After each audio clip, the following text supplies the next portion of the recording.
Jumpin In, served to you by the Wine Cellar. Hello. Good evening. And welcome.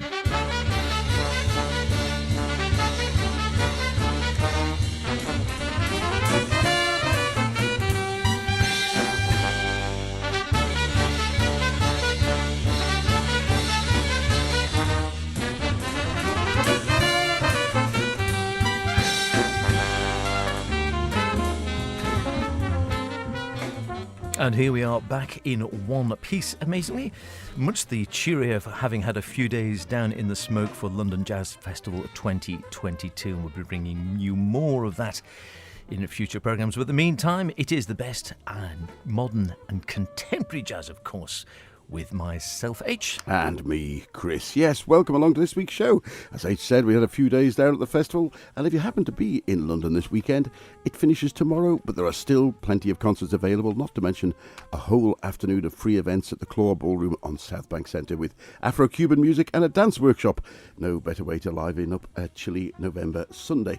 We did, of course, chat with a few people while we were there, and we'll bring you, as promised, them in later weeks once we've had time to listen to them ourselves. Now, the other thing we couldn't help but notice, as we wandered round the street markets, the big E is approaching. Now, I'm not going to mention the C word, but the E in this instance stood for eating, and there was a very definite theme with lots and lots of different types of world food to try, and we justified it by getting our steps in, along with a few diet Guinness. So, H, what's been giving you food for thought this week, and what's been your IPA of your eyes, or are you picking the bones out of, or leaving on the side of your plate? Well, you know, I'm a bit inspired by being down to London. Not the artists themselves, we'll be having them coming up, like I said, in a week or two with perhaps a London Jazz special, but some of the inspirations which were mentioned. So I'm going to have a bit of Wayne, I'm going to have a bit of McCoy, I've got a new one I picked up while I was down there, new to me in any case, the Christian, and maybe a bit of Timo, and get it.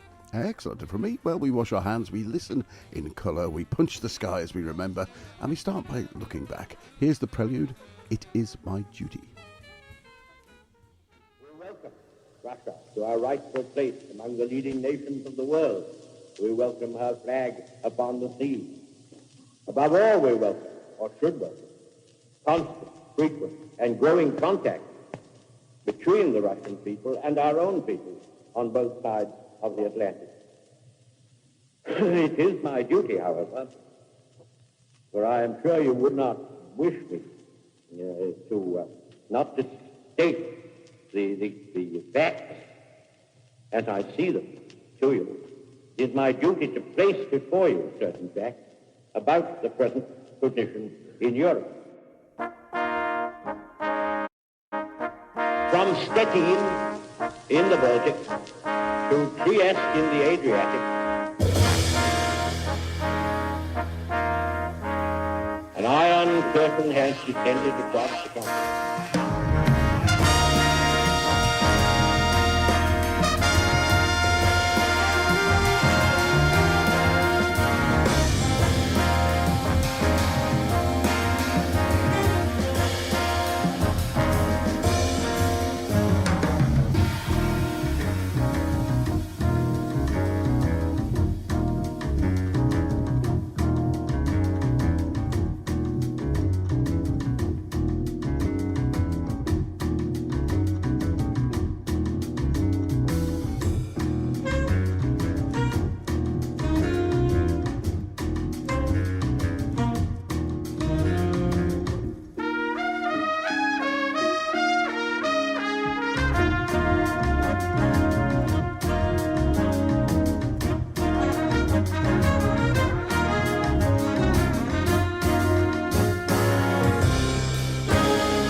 None can compute what has been called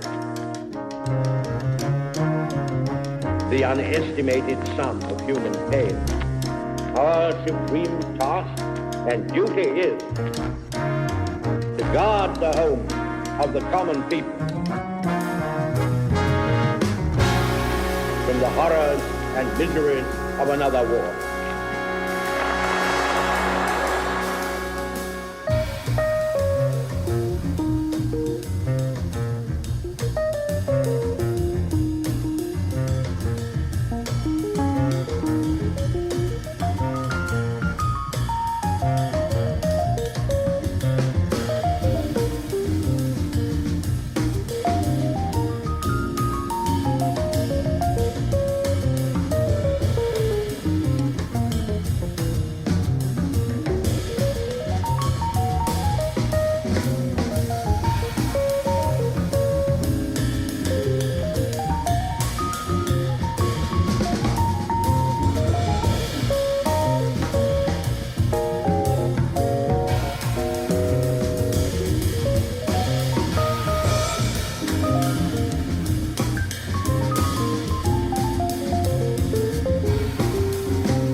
It is My Duty from the Turku Jazz Orchestra, a new Finnish big band playing music composed and directed by Jussi Lampela, who works with several big bands including the UMO, as well as orchestral and film and TV credits and his own nonet.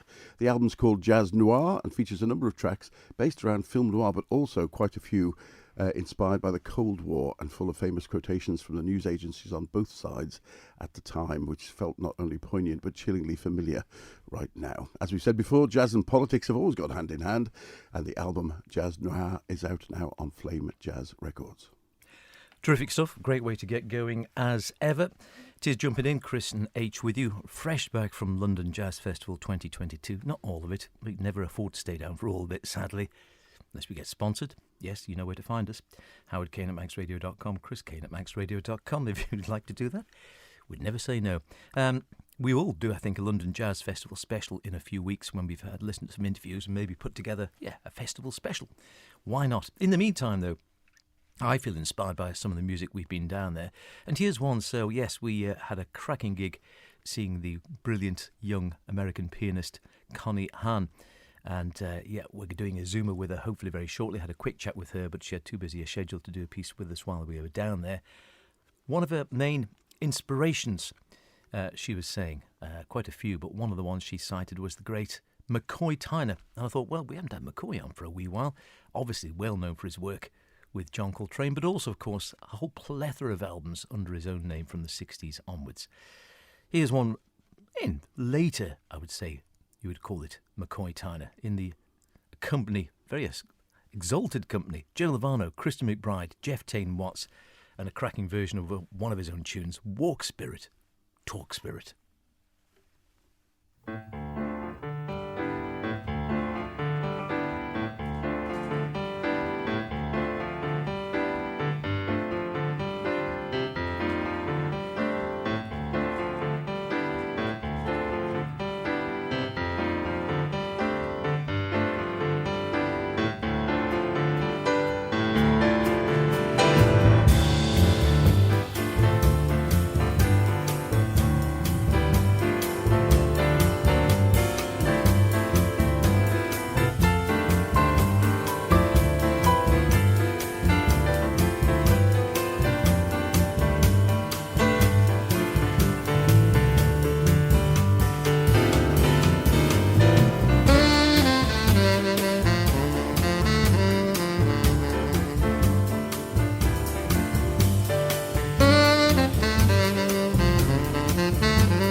Great stuff. Great track as well, of course. Walk Spirit, Talk Spirit from, it's a McCoy Tyner track. I'm trying to think of the name of the original. Can you remember the name of the album, the classic version of that one? I can't think what it's called now. Something, it's got a Latin name, hasn't it? I remember going way back listening to your vinyl copy of that one. I think marvellous. It was a bigger band version, which really swung. But a wonderful track as well, particularly usual punchy sort of two-handed, two-fisted sort of type playing from McCoy. Always a powerful, quite heavy-sounding player, could really punch it out. Recorded at the close of 2006, that one, with his own versions of some of his classic tunes. As I say, with him on piano, Joe Lovano on sax, Christian McBride, who we might actually feature a bit later on, you never know, on the bass, and Jeff Tane Watts at the drums. And as I say, inspired to play a little bit of McCoy because Connie Han, this again still being inspired. McCoy long left us several years ago now, of course, but still inspiring generations of new pianists. And Connie only in her 20s, and cited him several times as one of her mentors and someone that really inspired her to play and her style, and you could hear it in her style as well. Great stuff. Interesting. Yeah, the album, of course, was The Legend of the Hour, or La Leyenda Legend of de la the Hora. Hour. That's the one. Great stuff. And failing that, of course, Connie Han, very, very powerful player. A lot to go out with McCoy Tyner, with a lot of different styles. There's one called Guitars, which is very, very different, quite rocky in places, and doesn't fit in with the rest of his canon to an extent. And Connie Han, I had a look back at her earlier release, because she'd mentioned that she'd done a self-released album when she was 17, playing standards. That'd really good. Yeah, you'd say that, I might do a little bit of that, but you'd say that Oscar was an influence of her when you had to listen to those. Yes, definitely. But there we are. I was recently searching for another recording by a pianist who we have had on the show before, Art Lander, of course, Rubisa Patrol, and with his various different ECM projects. And I came across this new trio project led by saxophonist unknown to me, Carl Schultz. Now, he says he had long been a fan of Land's playing and approached him and put together a trio with guitarist Tim Wendell, and they formed a project for a series of improvised-driven concerts and an album. And the series and the album are both called Act in capital letters. I must stress that. Act-React. And from that album, here's Germ Slave.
Germ Slave, taken from the 2021 album Act, React.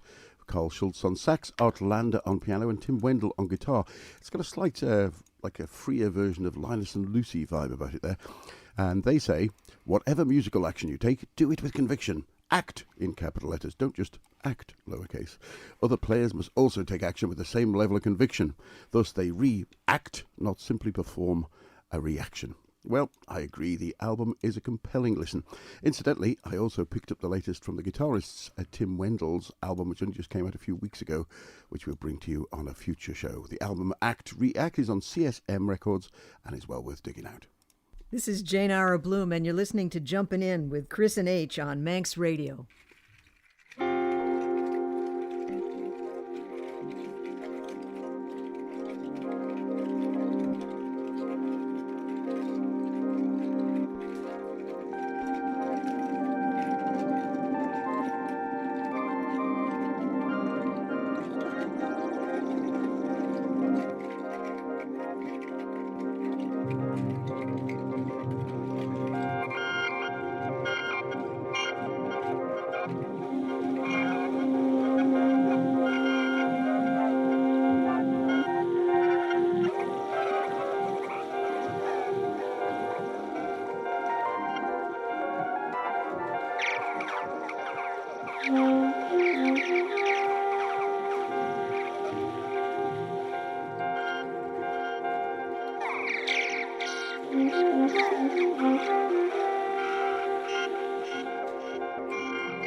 fascinating stuff. A real sort of soundscape, part ambient, a bit of electronics, some sax playing going on there. At times reminds me a bit of Steve Tibbets, reminds me a bit of John Sermon. Other tracks on this album, much more sort of straight ahead in many ways. Timo Volbrecht, Fly, Magic, Givers and Takers, composer, band leader, scholar. Another one of these ones who's been around for a long time. I can't say I've ever played him before. I must admit I don't think I have any other Timo Volbrecht albums, certainly under his own name in any case. But yes, 2 acclaimed records, lots of performances in over 30 countries. So he's been doing his time, as is often the case with so many of the artists on the programme. And this album, Givers and Takers, it says marks a new chapter for him. To quote from the press release, it conjures acoustic delicateness with otherworldly electronic soundscapes of orchestral width. I wouldn't necessarily disagree there. That one does remind me of John Sermon with Jack DeJohnette a bit. Recorded in the studio while on a 12-date tour, it has unique chemistry, the 4 musicians developing on the road using the stage as their laboratory. Well, that's what good jazzers do, isn't it? I think Wayne Shorter would be a great fan of doing that. Definitely Miles, really a fan of that. So coming out of a good jazz tradition there. Timo Volbrecht, originally from Germany, now based out of New York on the Brooklyn scene. Jazz, post-rock, electronics, all in there. Definitely worth checking that one out. And hopefully, I believe Timo's up for a chat. So we're hoping to get him on Zoom in the next week or two and maybe play a few more tracks and hear more about his inspiration. But in the meantime, if you see Givers and Takers, get in there and try it out. That is one of the sort of freer tracks on it. It's an interesting album, certainly. Yeah, and, a real mix of you mentioned mix Steve of styles. Tibbets. We've also got an interview in the can with him that we haven't used yet, so that's something to look forward to as he's coming to UK, I think, in the not-too-distant future. Got some family in Wales. Well, there is so much great music around jazz, particularly can be a lifelong journey of discovery. And to no small extent, I think this is being helped now by the dedicated jazz study courses established around the globe. Notably, of course, Berklee College springs to mind, but there are plenty in the UK too. The Leeds College of Music, Guildhall, the Royal College of Music, and Trinity Laban. And it was as a graduate from Trinity that pianist Sam Crowe brought out his first release on the Fire Collective label back in 2010 with fellow students from Trinity and friend, bassist Jasper Hoyby, who we also had a word with, saxophonist Adam Waldman from the Kairos Quartet, Loop Collective drummer Dave Smith, and guitarist Will Davis. From Synesthesia, here's the title track.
Very nice indeed. Sam Crow and his band there with Synesthesia, the title track from the 2010 album. Difficult to say, even more difficult to spell, but I said it was as part of the Fire Collective label. Sam's still active on the London Seed and stateside, not only with his group, but with his other band, Native Dancer. Cracking stuff. S-Y-N... No, I'm not going to go there. Another great jazzer who was quoted by one of the artists we saw at this year's London Jazz Festival, the wonderful Wayne Shorter. Phil Robson, last gig we went to, in fact, at the terrific 606 Club, and there's another special we're hoping to do at the 606, celebrating the years and years of jazz that Steve Ruby has put on down there under the most trying of circumstances often. How he keeps going is a miracle. If you've never been there, do yourself a treat and get down. Wonderful jazz club, one of the best in London. Feels like a jazz club, looks like a jazz club, is a great place to hear jazz, and the food's good too. But yeah, Phil Robson was doing a tribute to his favourite artist of all time, he said, the wonderful Wayne Shorter. And again, I thought, Wayne's not been on for a wee while, so I'm not going to play any Phil, but I am going to play a bit of Wayne Shorter. So much to choose from. Where do you start? I almost went random. Late, early, middling, I don't know. This is later on, the Wayne Shorter Quartet, Beyond the Sound Barrier, and this is on the Wings of Song.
there it goes as it fades into another track, because it is, of course, recorded live, as you can imagine, live November 2002 during a tour they're doing there with the long-standing quartet, as far as I'm aware, still going. Wayne on tenor and soprano saxes, Danilo Perez on piano, John Patitucci on bass, and the ever wonderful and smiley Brian Blade on the drums. A wonderful quartet, certainly been touted as one of the best quartets of the last sort of 5-10 years or more in jazz. Wayne himself still playing, I think, at the top of his game. He sits down most of the time when he's on stage these days, not surprisingly. I think he's now in his 80s or something, but rather like Charles Lloyd, still seems to be churning out wonderful music and pretty much still at the top of his game as far as I can see, and has been so inspirational, as he was for Phil Robson, the man who made me think about this, the last gig we saw at London Jazz Festival this year, with a whole evening of music dedicated to Wayne and some of his own tracks as well, from the likes of Adam's Apple and Night Dreamer and wonderful Blue Note albums along those lines. Great stuff. Really enjoyed it. Always worth checking him out. But I'd love to interview him sometime, but even as Phil Robson sort of said, when you talk to him, he does sound like he's on another planet. He's delicious, but just sort of out there, as they say. I mean, we talked about doing potentially a Blue Note special, but you could do a Blue Note special. That's a good call. You could do an entire Wayne special, and you wouldn't get bored for a second. Well, that's about it for this edition of Jumpin' In. We've just got time to bring you a track from Grammy Award-winning bassist, composer, and producer Paul Bryan. Paul Bryan is generally behind the scenes working with such artists as Michel Neg, I can never say that, Cello, Elvis Costello, Lucinda Williams, or Alan Toussaint, but he likes to get out and play the bass. So he put Crisel Gems together. That's crystal without the T and with the S replaced with a dollar sign. Go figure it. Together with Lee Pardini on Rhodes electric piano. We have had a request to play more Rhodes. Jeff, here you go. Dave Chedwigan on congas and Jay Belrose on additional percussion. Here's Fife, which incidentally means punch the air, shouting out the names of loved ones no longer with us. A fitting remembrance for all those gone before. We'll see you next week. Indeed we will. Same time, same place. Look after yourselves. Bye for now.